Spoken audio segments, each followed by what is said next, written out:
잘 모르겠지만 저는 이 뒤에서 이제 앉아 있는데 기도하는 것 같으시죠? 기도하는 것보다 성가대 끝나고 뭐라고 얘기해야 될까? 그 멘트를 정리하고 있어요.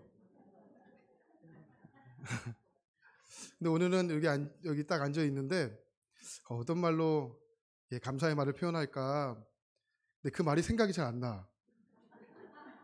근데 제 안에 딱 스쳐 지나가는 하나의 생각이 그러니까 말씀 전하기 전에 이 찬양을 한번 불렀으면 좋겠다. 제 마음에 그런 마음이 딱 스쳐 지나가는 거예요. 근데 문제는 뭐냐면 제가 이 찬양 너무 좋아하거든요. 근데 가사를 몰라요. 그래서 제가 성가대원 분의 피스를 뺏어서 제가 한번 이렇게 같이 제가 부르는 게 아니고 같이 한번 부르고 제가 가사를 불러드릴 테니까 한번 부르고 그 다음에 말씀을 드리면 은혜가 되지 않을까 생각이 되는데 괜찮으신가요? 네, 그럼 한번 같이 부르고 우리 말씀 듣도록 할게요.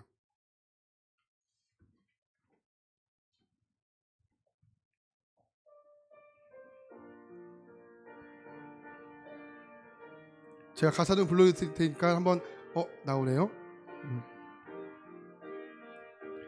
괴로울 때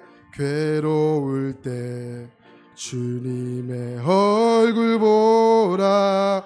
평화의 주님 바라보아라. 세상에서 시달린 친구들아 위로의 주님 우리 한 번 더. 괴로울 때 주님의 얼굴 보라. 평화의 주님 바라보아라. 세상에서 시달린 친구들아 위로의 주님 바라보아라. 눈을 들어 주를 보라.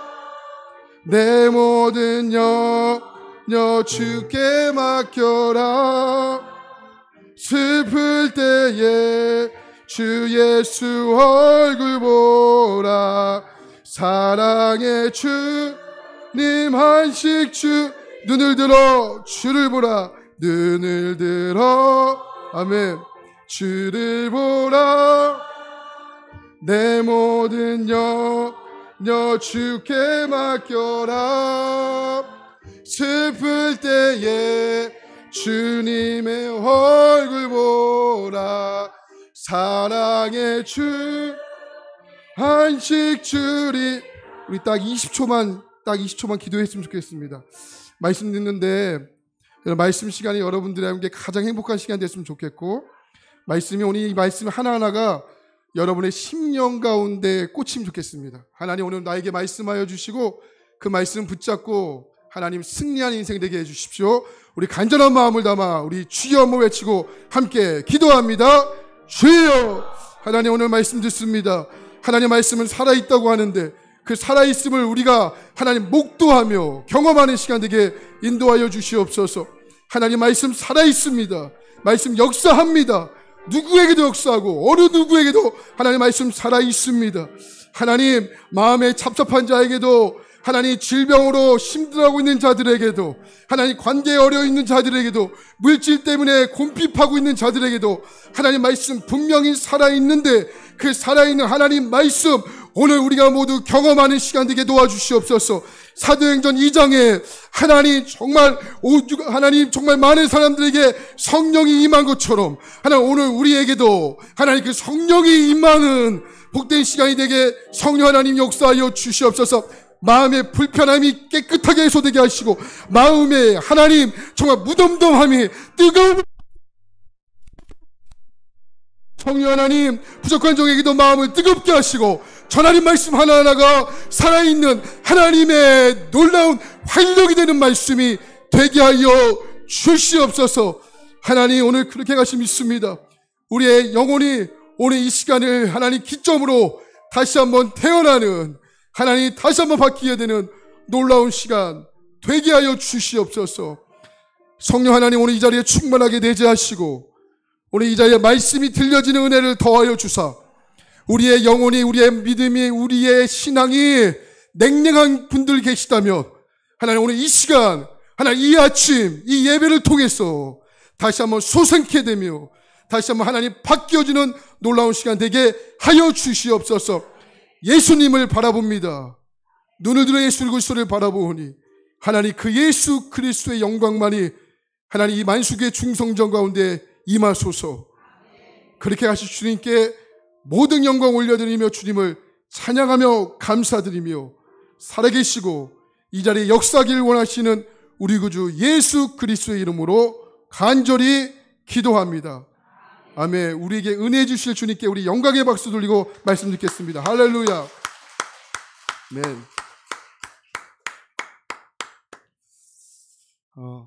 몇 년 전에 한 청년이 고민이 있다고 하면서 상담을 요청해 온 적이 있습니다.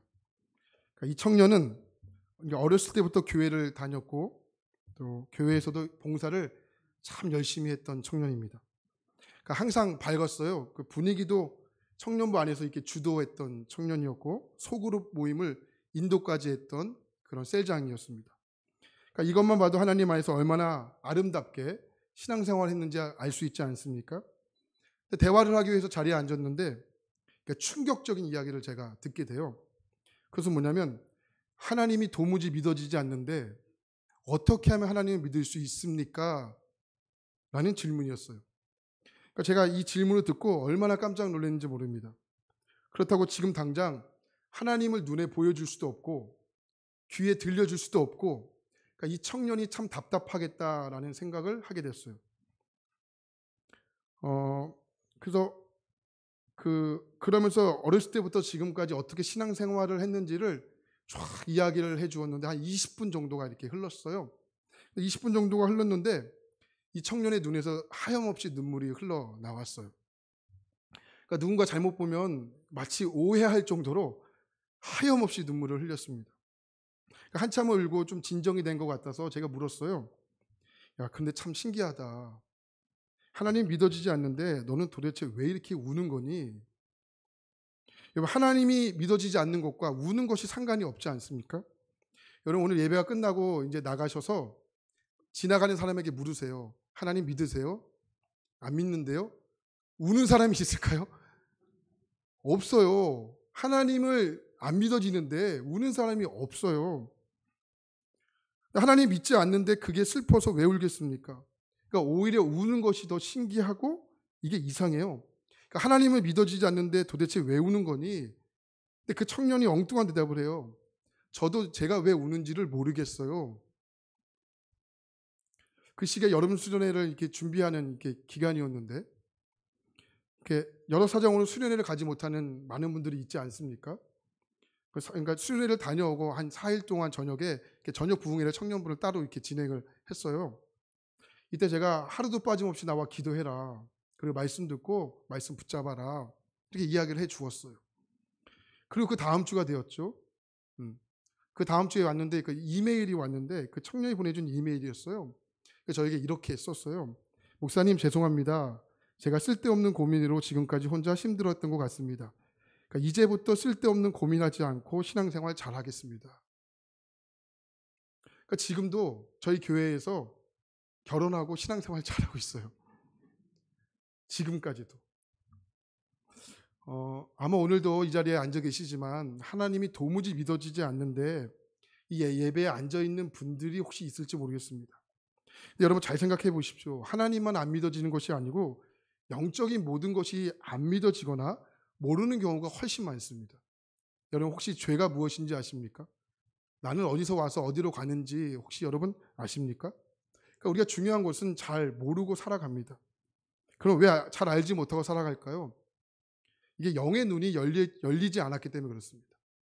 영의 눈이 열리지 않으면 하나님이 계셔도 믿어지지 않고 예배를 드려도 찬양을 부르고 기도를 해도 그것이 은혜인지를 알 수가 없습니다. 오늘 말씀 18절을 보면 이렇게 말하는데 너의 마음에 눈을 밝히사 이렇게 말하죠.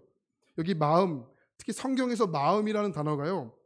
사용될 때 대부분 사용되는 단어가 한 장 넘겨주시면 이게 카르디아스라는 단어예요. 이게 이 카르디아스는 1차적으로 심장을 이야기해요. 심장. 근데 이 표준 원문에 보면 18절에 등장하는 이 마음이라는 단어는 카르디아스가 아니에요. 이게 디아노이안이라는 단어입니다. 이 단어는 심장의 의미를 넘어 그 이상의 의미를 지니고 있는데 이해하고 판단하고 식별하고 믿어지게 하는 기능으로서의 마음을 표현하는 단어예요. 자, 이 디아노이안이라는 단어가 대표적으로 쓰인 성경 말씀이 있는데 요한일서 5장 20절 말씀입니다. 자, 한번 같이 볼까요? 시작. 또 아는 것은 하나님의 아들이 이르러 우리에게 지각을 주사 우리로 참된 자를 알게 하신 것과 또한 우리가 참된 자 곧 그의 아들 예수 그리스도 안에 있는 것이니 그는 참 하나님이시오 영생이시라. 여기 나오는 지각이라는 단어가 디아노이안이라는 단어예요. 근데 이 디아노이안이라는 단어는 겉으로 알게 되는 피상적인 이해가 아니에요. 이 디아노이안은 오직 경험을 통해서만 알게 되는 바로 영적인 이해를 가리키는 단어입니다. 그러나 여러분, 이 디아노이안, 이 단어가 하는 기능과 역할이 뭘까요? 하나님이 누구인지를 알게 하고 예수 그리스도를 통한 구원의 영생을 알게 하는 겁니다. 사도 바울이 에베소 교회 성도들에게 편지를 쓰면서 이 마음으로 표현할 때 일반적인 단어였던 카르디아스를 사용하지 않고 바로 이 디아노이안이라는 단어를 사용하면서 너희의 눈을 밝히사, 마음의 눈을 밝히사 하나님을 알게 해달라고 말씀한 이유가 여기 있는 겁니다. 그래서 여러분, 이 디아노이안, 이 단어가요, 우리가 신앙생활을 하면서 너무나도 중요한 단어입니다. 왜 그런지 아십니까? 이 디아노이안이 열리지 않는 순간 우리는 하나님을 모릅니다. 하나님께 기도해도 하나님을 모릅니다. 이 시간 말씀을 들어도 하나님이 누구인지를 알 수가 없습니다. 예수 그리스도의 십자가를 모릅니다. 그래서 여러분, 하나님 앞에 정말 우리가 간절히 기도해야 할 제목이 있다면 이것이 아니겠습니까? 하나님, 나에게 디아노이안, 이 마음의 눈이 열려지게 해 주십시오. 그래야 하나님으로 인정하게 되고요.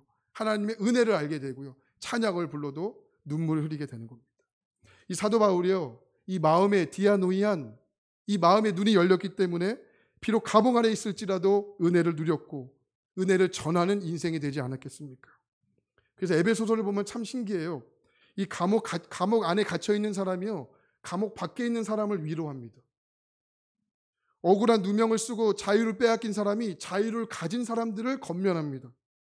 그러니까 우리의 상식과도 너무나도 다른 상식이지 않습니까? 왜요? 사도 바울에게는 디아노이안, 이 마음의 문이 열렸기 때문에 그렇습니다. 그것을 알았던 사도 바울이요, 1장 1절과 2절에서 짧은 인사말을 짧게 마치고 이 본론으로 들어가는 3절 말씀에서 이 본격적인 이야기를 하면서 이 말을 합니다. 자, 3절 말씀 볼까요? 1장 3절입니다. 준비 시작. 찬송하리로다 하나님 곧 우리 주 예수 그리스도의 아버지께서 그리스도 안에서 하늘에 속한 모든 신령한 복을 우리에게 주시되, 그 첫 구절이 무엇으로 시작합니까? 찬송하리로다. 근데 여러분, 이 찬송하리로다 이 표현이요, 우리가 읽고 있는 성경에서는 그 시제를 정확하게 알 수가 없어요. 근데 헬라어 성경을 보면 그 시제를 정확히 알 수 있는데 그 시제가 뭐냐면 지금이라는 거예요. 지금. 나는 지금 하나님을 찬양한다는 거예요. 언제요? 지금 하나님을 찬양한다는 거예요. 어떤 상황이 있을지라도 하나님을 지금 찬양한다는 거예요. 근데 여러분, 우리가 다 알지 않습니까? 사도 바울이 지금 찬양할 수 있는 상황이 아니잖아요. 감옥 안에 있잖아요. 그런데도 불구하고 하나님을 언제 찬양한다? 지금 찬양한다는 거죠. 이유는 간단해요. 왜요? 디아노이안, 이 마음의 문이 열렸기 때문입니다. 할렐루야. 그래서 사도 바울의 인생은 언제나 하나님으로 출발했고 하나님으로 마칠 수가 있었던 거죠. 이 사도 바울이 에베소 교회 성도들에게, 또한 이 성경을 읽는 독자인 우리에게도 사도 바울은 간절함에 호소합니다. 이 마음의 문을 열어달라고. 이것이 오늘 본문 말씀이에요. 자, 오늘 사도 바울이 이 간절한 심정으로 에베소 교회 성도들에게 편지를 쓰고 있는데, 그럼 그 간절함 속에 전하고자 했던 그 사도 바울의 간절함이 무엇일까요? 17절 말씀을 같이 볼까요? 자, 17절입니다. 시작. 우리 주 예수 그리스도의 하나님, 하나님을 알게 하시고, 그 첫 번째 간절함이 무엇인지 아십니까? 에베소 교회 성도들이 무엇을? 하나님을 알게 해달라는 거예요. 할렐루야. 여러분 우리가 다 알다시피 사도 바울이 1차, 2차, 3차 전도 여행을 다니지 않았습니까? 근데 전도 여행이라고 표현하는 것은 적절치 않아요. 일전에도 한번 설명드렸지만 이건 여행이 아니에요. 사도 바울의 인생 가운데서는 오직 복음과 교회를 위해서 그 어려움을 감내해낸 시간이었죠. 2차 전도 여행을 마치고 에베소에 잠깐 들리게 됩니다. 그런데 예루살렘 교회로 빨리 와야 되기 때문에 오랜 시간을 머물 수가 없었던 거죠. 그래서 사도 바울이 잠깐 들려요. 근데 에베소 교회 성도들이 잠깐 들린 사도 바울에게 요청해요. 선생님, 여기서 말씀을 좀 더 오랫동안 전해줄 수 있겠습니까? 근데 사도 바울이 그 에베소 교회 성도들에게 하나님이 허락하시면 다시 오겠다라는 약속을 하고 떠나요. 그리고 3차 전도 여행이 시작이 되죠. 그리고 나서 갈라디아 지역을 들른 다음에 가장 먼저 갔던 지역이 어디예요? 에베소라는 지역이에요. 그 에베소라는 지역에서 사도 바울이 뭐 두란노 학교가 될 수 있고 학원이 될 수도 있어요. 이 두란노라는 학교와 학원에서 체계적으로 에베소 교회 성도들에게 말씀을 가르쳐요. 정확하게 3년 가까운 시간 동안에 말씀을 체계적으로 가르치고 말씀을 전하게 됩니다. 사도 바울의 인생에서 이 3년이라는 시간은 절대 짧은 시간은 아니었을 겁니다. 그만큼 정성과 노력을 다해 에베소 교회의 성도들에게 말씀을 가르쳐요. 근데 사도 바울이 그 에베소 교회의 사역을 마치고 다른 곳으로 떠난 이후에도 에베소 교회 성도들은 말씀을 연구하고 말씀을 열심히 배우기에 힘씁니다. 요한계시록의 기록만 봐도 에베소 교회가 어떤 교회인지를 잘 알 수 있지 않습니까? 그런데 그 에베소 교회를 향해서 드리는 사도 바울의 첫 번째 간절함이 무엇입니까? 하나님, 에베소 교회 성도들이 하나님을 알게 해 주십시오. 이게 무슨 생뚱맞은 말씀입니까? 이 편지를 받고 에베소 교회 성도들이 여러분 어떤 기분이 들었을까요?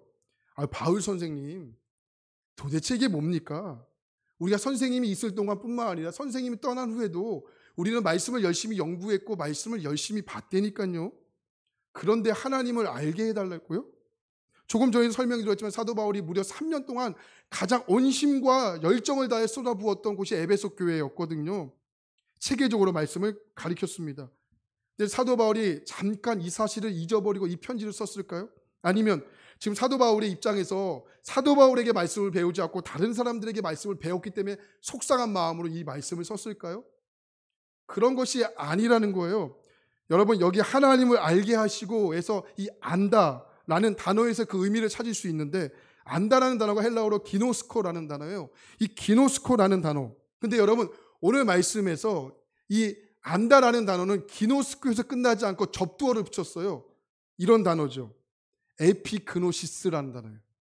그러니까 뭔가 더 죄송해요. 뭔가 더 이렇게 좀 빡세 보이지 않나요? 이 단어 기노스코보다는 에피그노시스. 여러분 이 에피그노시스는요, 이 안다라는 의미에서 더 나아가 개인적인 관계 속에서 그 대상을 친밀하고도 정확하게 아는 것을 의미하는 단어예요. 이해되십니까? 그러니까 다시 말해 하나님을 에피그노시스 안다는 것은 뭡니까? 개인적인 관계 없이 누군가에게 들어서 지식적으로 하나님을 안다는 것이 아니라는 거죠. 이 에피그노시스라는 단어가 대표적으로 나오는 단어 말씀이 호세아 4장 1절 말씀인데 한번 같이 볼까요?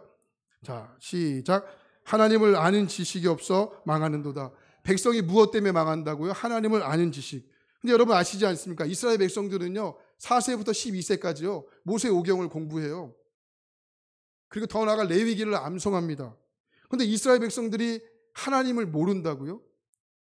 근데 하나님께서는 이스라엘 백성들에게 뭐라고 말해요? 무엇이 없어 망한다? 하나님을 아는 지식이 없어 망한다. 아니 모세 오경을 공부한다니까요. 아니 레위기를 통째로 암송한다니까요. 이 말씀을 보면서 제 안에 저는 이게 참 소름이 끼쳤어요. 야 호성아, 너 말씀 공부했지? 너 지금 설교도 준비하면서 말씀 보고 있지? 그런데 너는 나를 몰라. 이 말을 들을까 봐 얼마나 무섭고 두려운지 아십니까? 누구누구야, 너 30년 동안 성경 봤지? 설교 들었지? 그런데 너는 나를 몰라. 여러분들 이 말을 들으실까 봐 여러분 무섭거나 두렵지 않으십니까? 인터넷을 보다가 한국의 직업별 특징이라는 아주 짧은 그 글을 보게 되었는데 이거 정답은 아니겠죠. 웃자고 했던 이야기인데 뭐 이렇지 않은 경우가 훨씬 많다는 것을 전제하고 말씀을 드려요. 첫 번째 직업, 정의에 관심이 없다. 어떤 직업이에요? 네, 검사래요. 두 번째, 진실에 관심이 없다. 기자래요. 세 번째, 환자에 관심이 없다. 의사래요. 자, 마지막을 맞춰보세요. 한 장 더 넘겨줄까요? 예수에 관심이 없다. 목사요? 누구예요 지금? 딩동댕. 아, 그렇게 그만 맞추시면 어떡합니까? 여러분, 이 말을 들을까봐 얼마나 두렵고 무서운지 아십니까? 이스라엘 백성들이 하나님을 모른다고요? 무슨 소리입니까? 하나님을 알았어요. 창세기 38장에 무슨 내용이 써 있는지, 레위기 3장에 무슨 내용이 쓰여 있는지 그들은 알았다고요. 근데 왜 하나님께서 이스라엘 백성들에게 하나님을 아는 지식이 없어 망한다 이 말씀을 하셨을까요? 그 다음 구절 때문에 그래요. 자, 4장 2절 말씀 볼까요? 자, 시작. 오직 저주와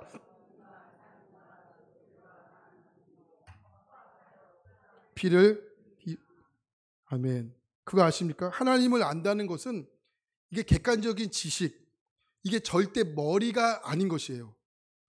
이 지식은 단지 사색함으로 생겨나는 것은 아닌 것이에요. 그럼 하나님을 안다는 것은 무엇입니까? 이게 하나님과의 개인적인 친밀하고 정확하게 아는 관계 속에서 우리의 지식을 넘는, 다시 말씀드리면 우리의 지식을 넘어 손과 발이라는 거예요. 그러니까 손과 발로 이어지지 않는 관계는 절대 온전한 관계가 되지 않는다라는 거예요. 제가 문제 낼 테니까 한번 속으로 대답해 보세요. 또 이렇게 갑자기 네 하면 바로 퇴장이에요. 자, 첫 번째, 이 세상을 하나님께서 말씀으로 창조하셨는가, 우연하게 진화되었는가? 뭐 여기까지는 쉽게 대답할 수 있죠. 하나님께서 한 가정의 남편과 아내로서 자신의 배우자만을 사랑하기를 원하는가, 아니면 마음에 드는 이성을 마음대로 사랑하고 관계하기를 원하시는가? 여기까지도 쉽게 대답할 수 있죠. 하나님께서 누군가가 나의 자존심을 건드렸다면 10배 아니 100배로 응징하고 갚아주기를 원하는가, 품고 용납하고 다시 기회를 주기를 원하는가? 4번, 하나님께서는 소외되거나 약하고 고통받는 사람들을 돕고 위로하기를 원하시는가, 아니면 그들은 사회적인 비용만 발생시키는 존재이기 때문에 그냥 무시하기를 원하는가? 답을 아시겠죠? 저를 포함한 우리 중 뭐 답을 틀릴 사람은 없죠. 그럼 우리는 하나님을 아는 사람입니까? 하나님을 모르는 사람입니까? 이런 의미에서 하나님을 안다는 것, 에피그노시스, 정답을 맞추는 지식을 넘는 하나님 뜻에 행하는 순종까지 이어지는 것이겠죠. 에베소 교회는 3년에 가까운 시간 동안 사도 바울에 의해서 말씀을 체계적으로 공부했고 말씀을 체계적으로 배웠습니다. 그리고 요한계시록 2장을 보면 에베소 교회를 향해서 니골라당과 열심히 싸워 진리를 위해 수고했다라는 칭찬을 받게 됩니다. 그만큼 말씀에 대한 해박한 지식을 갖고 있었던 교회가 에베소 교회였죠. 그런데 하나님께서 사도 바울을 통해서 호세아 선지자가 이스라엘 백성들에게 말씀하시듯 이렇게 말해요. 너희들은 나를 몰라. 그러니 제발 나를 알았으면 좋겠어. 이런 의미에서 오늘 저는 말씀을 힘입어 저와 여러분들에게 선포합니다. 여러분, 하나님을 에피그노시스 알고 계십니까? 얼마나 알고 계십니까? 이 마음을 열어달라는 사도 바울의 첫 번째 간절한 이 기도가 바로 하나님을 알게 해달라는 기도였습니다. 그럼 사도 바울의 간절함 속에 에베소 교회에게 전했던 간절함의 두 번째는 무엇일까요?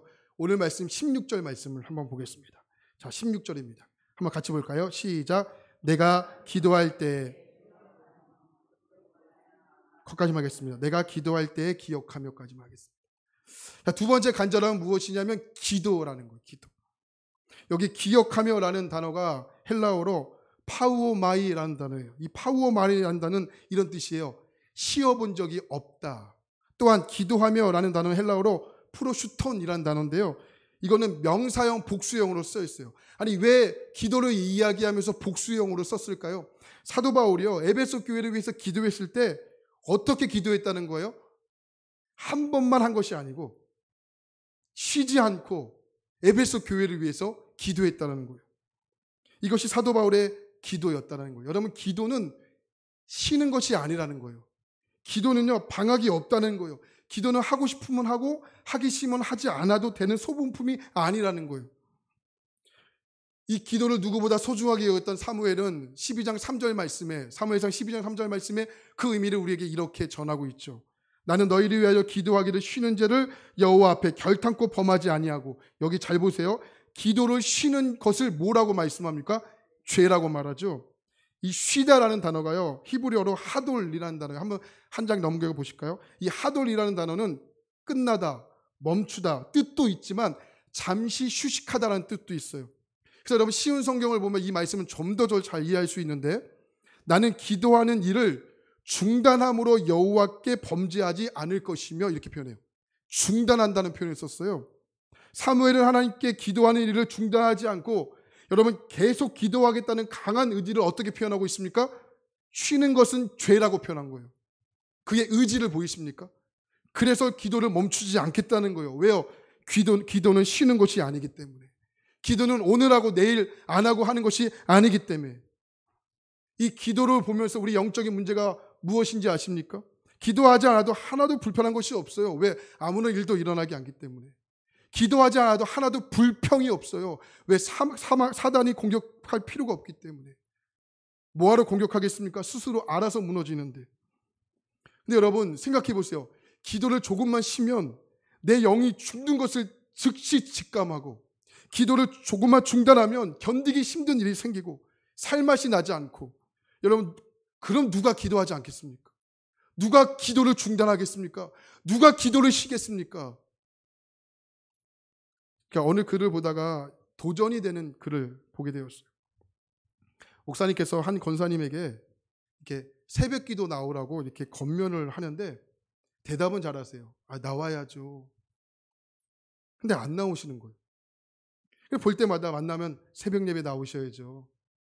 권사님 새벽 예배 나오셔야죠. 그러니까 대답만 잘하고 나오시지를 않는 거예요. 그래서 목사님 왜 안 나올까? 이 권사님 왜 안 나올까? 알아보니까 권사님께서 고추 농사를 지시는데, 이 얼마나 정성을 다해 고추 농사를 지시는지 그 일대에서 고추 농사를 잘 진다는 소문이 그 지역에 아주 팽배해지게 된 거예요. 이 권사님이 새벽에 일어나서 5시에 고추밭에 나가서 벌레도 잡고 농약도 주고 물도 주고 아주 고추밭에 푹 빠져 있다는 소식을 목사님이 듣게 된 거예요. 이 목사님이 이 소식을 듣게 된 다음에 어느 날 그 여름 오후에 이 목사님께서 결심해요. 옷을 갈아입고 권사님의 고추밭에 찾아가서 고추밭에 심겨진 고추 지주대를 다 뽑았어요. 그러니까 한두 개만 뽑은 것이 아니라 다 뽑았어요. 다 뽑고 나니까 손에 뭐가 잡혀요? 물집이 잡혔어요. 이 새벽에, 그 다음날 새벽에 권사님이 고추밭에 나갔다가 기절 초풍한 일을 만나게 된 거죠. 보니까 뭐가 뽑혔어요? 고추 지주대가 다 뽑힌 거예요. 이게 얼마나 속상해, 얼마나 속상합니까? 그래서 이 화병이 나가지고 병이 나서 들어 누웠네요. 그래서 목사님께서 이 권사님이 화병이 나서 누웠다는 소식을 듣고 어떻게 안 찾아가요? 신방을 찾아갔죠. 신방 갔더니 권사님께 다 죽어가는 목소리로 목사님이 이렇게 말해요. 목사님, 제가 지금까지 누구에게 원수 맺어본 일이 한 일도 없었는데 정말 열심히 살았습니다. 근데 어저께 어떤 쳐 죽일 놈이 제 고추밭을 이진경으로 만들었습니다. 그러니까 권사님 입장에서는 그런 말도 하지 않겠습니까? 그 소식을 듣고 얼마나 목사님이 얼마나 난감했겠습니까? 한참을 듣고 목사님이 용기를 내어서 권사님에게 이렇게 이야기했어요. 권사님, 그 고추밭 내가 그랬습니다. 누가 믿겠어요? 안 믿죠. 목사님 무슨 말도 안 되는 소리를 하십니까? 목사님께서 왜 그런 이유 없는 짓을 하겠습니까? 권사님이 목사님의 말을 도무지 믿지를 않는 거예요. 권사님이 하도 믿지 않으니까 목사님께서 이거는 믿겠지 하고 손을 내밀었어요. 그러니까 손에 뭐가 있어요? 물집이 잡혀 있어요. 권사님 내 손 보세요. 이 물집 보이시죠? 이거 어제 권사님 그 고추 지주대에 다 뽑다가 이렇게 된 거예요. 권사님이 목사님의 말을 듣고 충격을 받습니다. 그럼 그 쳐 죽일 놈이 목사님이셨습니까? 왜 그런 일을 하셨습니까? 그래서 목사님이 정색을 하면서 대답한 거예요. 아니 권사님 생각 좀 해보세요. 권사님이 방금 이야기하신 것처럼 지금까지 수십 년 동안 예수를 믿고 교회를 다니면서 권사님이 되셨는데, 그런데 고추밭에 정신이 팔려서 고추밭 때문에 심장이 떨리고 치가 떨리는데, 그리고 권사님 예수님 때문에 심장이 떨린 적이 있으십니까?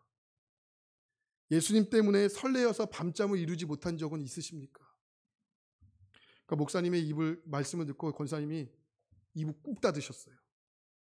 그리고 몇 분이 흘렀죠. 누워있던 권사님께서 갑자기 입을 걷어차시더니 목사님 앞에 무릎을 탁 꿇으셨어요. 그리고 이렇게 이야기했죠. 목사님 제가 잘못했습니다. 목사님 제가 잘못했습니다. 그 고추밭이 뭐라고 제가 정신 팔려 기도하지 못했습니다. 그리고 그 이후에 고추밭에 대한 미련을 거두시고 새벽 기도를 나오기를 시작했어요. 근데 교회에 재미있는 일이 생기기 시작했어요. 교회를 등록한 지 한 3개월밖에 되지 않은 새신자가 새벽 기도를 나오시는 거예요. 여러분 아시죠? 새벽 기도를 하다가 새벽 예배를 안 나오시는 것도 문제지만, 새벽 예배를 안 하시다가 새벽 예배를 나오시면 이게 너무 심장이 떨리는 거 아시죠? 그러니까 여러분 새벽 예배를 안 하시다가 새벽 예배를 하려고 마음 드시면 목사님에게 말씀하시고 나오셔야 돼요. 무슨 일이 생겼는지 권사님이 이 집사님이 새벽 예배를 나오셔 이렇게 놀랄 수 있어요. 이 3개월밖에 되지 않은 새신자가 새벽 예배에 나오니까 목사님이 얼마나 놀라셨겠습니까? 그래서 목사님이 새벽 예배 끝나고 그 성도님을 이렇게 불렀어요. 성도님 무슨 일이 있으십니까? 교회 등록한 지 3개월밖에 안 되셨는데 새벽 예배를 다 나오시네요. 있더니 그 성도님이 하시는 말씀이 뭐라고 대답한지 아십니까? 목사님 저도 이 권사님 옆에 고추밭이 있습니다. 그러니 어떻게 안 나올 수가 있겠습니까? 이것을 가리켜 전문용어로 일거양득, 더 전문용어로 일타쌍피, 더 전문용어로 할렐루야. 이 교회는 새벽 예배 나오지 않으면 다 뽑아가시는 줄 알고 새벽 예배를 나올 수밖에 없었던 거죠. 혹시 고추 농사 지시는 분 계십니까? 고추 농사 때문에 기도하지 못하세요? 지도새도 모르게 다 뽑힐 수 있습니다. 그러니 여러분 좋은 말씀 드릴 때 기도하시기 바랍니다. 영국의 감리교 목사였던 윌리엄 부스는 이런 말을 했어요. 모든 일이 나에게 달려있는 것처럼 일하고 모든 일이 하나님께 달려있는 것처럼 기도하라. 멋지지 않습니까? 모든 일이 나에게 달려있는 것처럼 일하고 모든 일이 누구에게? 하나님께 달려있는 것처럼 기도하라. 이 권사님이 고추밭에 몰두하고 있을 때는요, 하나님이 권사님을 통해 어떤 일도 하실 수가 없었던 거예요. 근데 이 권사님이 고추밭을 접으시고 이제 기도에 몰두하기 시작하니까 놀라운 일이 벌어지기 시작했어요. 하나님께서 이 권사님을 통해서 그 해에만 무려 11명의 영혼을 전도하는 역사가 일어났어요. 하나님의 교한 여러분, 기도는 쉬는 것이 아닙니다. 기도는 멈추는 것이 아닙니다.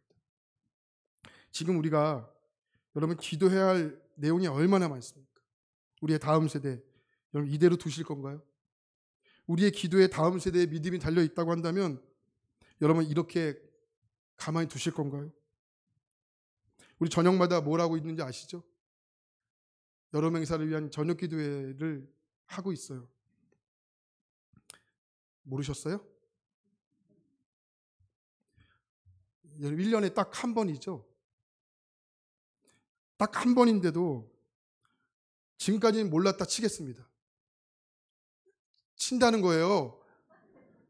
몰랐다 치겠습니다. 지금은 알아요, 몰라요?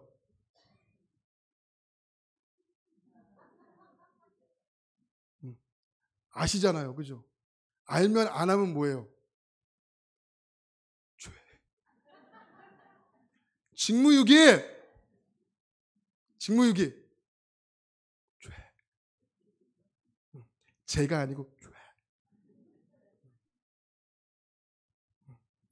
오늘 월요일 하루, 화요일 하루 지났어요, 그죠? 그럼 수요일, 목요일 죄. 직무유기. 우리의 기도가 여러분 땅에 떨어지지 않을 겁니다. 아무 쓸모가 없는 기도가 아니라 반드시 다음 세대의 열매로 맺혀지는 귀한 열매가 될 것입니다. 지금 개인적인 기도를 쉬고 있는 분 계십니까?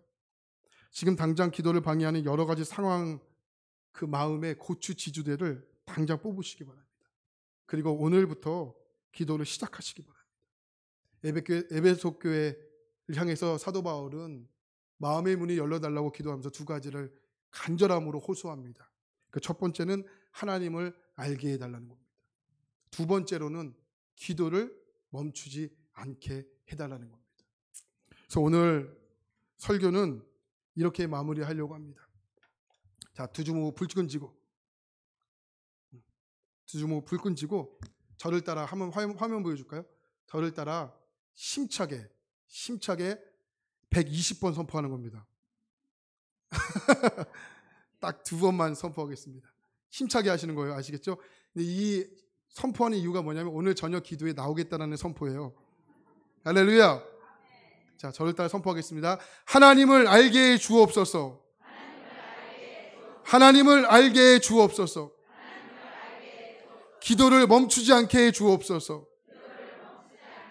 자, 힘차게 기도를 멈추지 않게 해 주옵소서. 할렐루야. 아멘. 여러분, 하나님을 알고 기도를 멈추지 않는 놀라움의 인생이 되기를 간절히 축복합니다. 오늘 기도에 나오실 거예요? 안 나오실 거예요? 안 나오시면 뭐예요? 죄.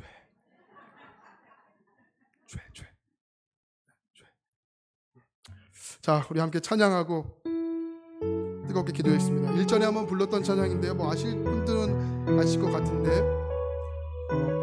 하나님을 만나면 끝난 것이다 라는 찬양인데요. 여기에 가사가 너무 죽여져요. 오늘 말씀이 탁 녹아져 있는데 여기에 가사가 뭐라 하냐면 기도를 쉬지 마라 이렇게 써 있어요. 찬양을 멈추지 마라. 하나님이 너를 주목하고 있다.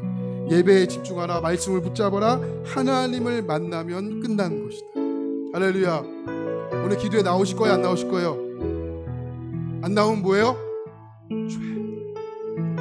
여러분, 이런 간절한 마음으로 함께 이 찬양 함께 찬양하고 기도하겠습니다. 모든 것이 끝났다고만 사람들의 말을 듣지 말아라. 하나님은 아직도 너에게서 시선을 떼지 않았다. 세상에서 답을 찾지 마. 사람들을 의지하지 말아라. 사람들을 의지하지 말아라. 너의 모든 문제는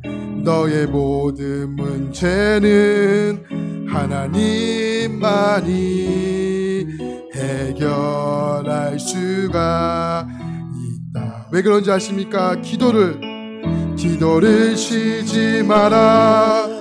찬양을 멈추지 마라. 하나님이 너를 주목하고 있다. 예배에 집중하라. 말씀을 붙잡아라. 하나님을 만나면 끝날 것이다. 기도를 쉬지 마라. 찬양을 멈추지 마라. 하나님이 너를 주목하고 있다. 예배에 집중하라. 말씀을 붙잡아라. 하나님을 만나면 끝날 것이. 가는 길 멈추지 마라. 뒤를 돌아보지 마라. 하나님이 너를 주목하고 있다. 의심을 하지 마라. 절대 포기하지 마라. 하나님을 믿으며 끝나. 우리 한 번 더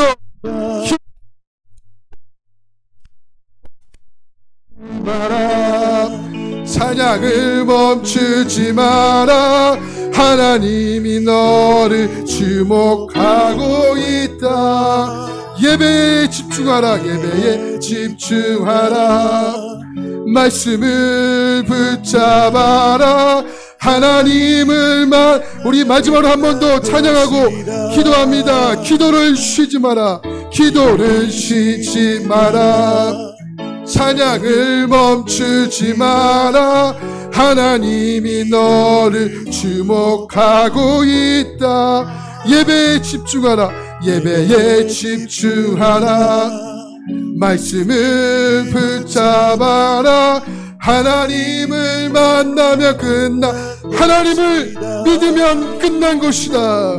하나님을 믿으면 하나님을 만나면 끝난 것이다. 하나님을 만나면 끝난 것이. 우리 이 시간 마음을 다해서 하나님을 알게 해주십시오. 내가 절대로 어떤 주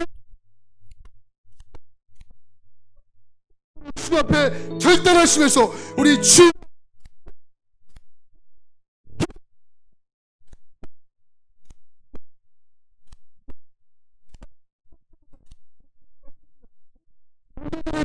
이 하나님 정말 마음의 문을 열려달라고 기도하면서 하나님을 알게 해달라고 기도를 멈추는 것이 아니라고 사도 바울은 성도들에게 간절함을 담아 호소합니다.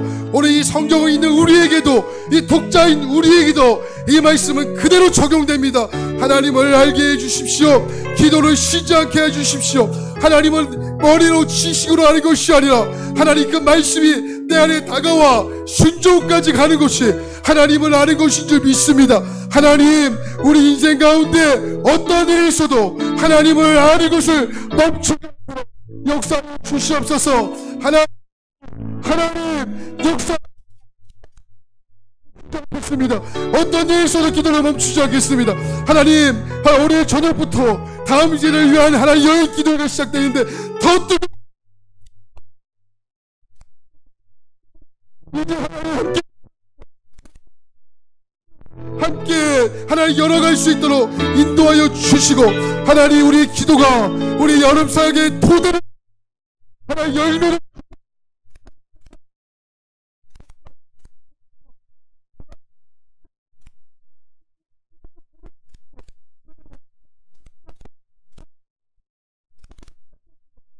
그래서 기도 하나님 놀라 우리 만수교회에서 일어나게 하여 주시옵소서. 할렐루야. 기도를 쉬지 마라. 찬양을 멈추지 마라. 하나님이 너를 주목하고 있다. 예배에 집중하라. 말씀을 붙잡아라. 하나님을 만나면 끝난 것이다. 기도를 쉬지 마라.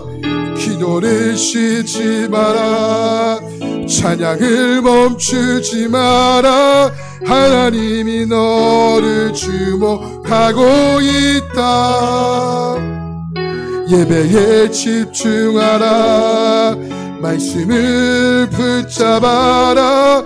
하나님을 만나면 끝나. 우리 한 번 더 간절함으로 이 찬양 기도를 쉬지 마라. 찬양을 멈추지 마라. 하나님이 너를 주목하고 있다. 집중하라. 말씀을 붙잡아라. 하나님을 만나면 하나님을 만나면 끝난 것이다.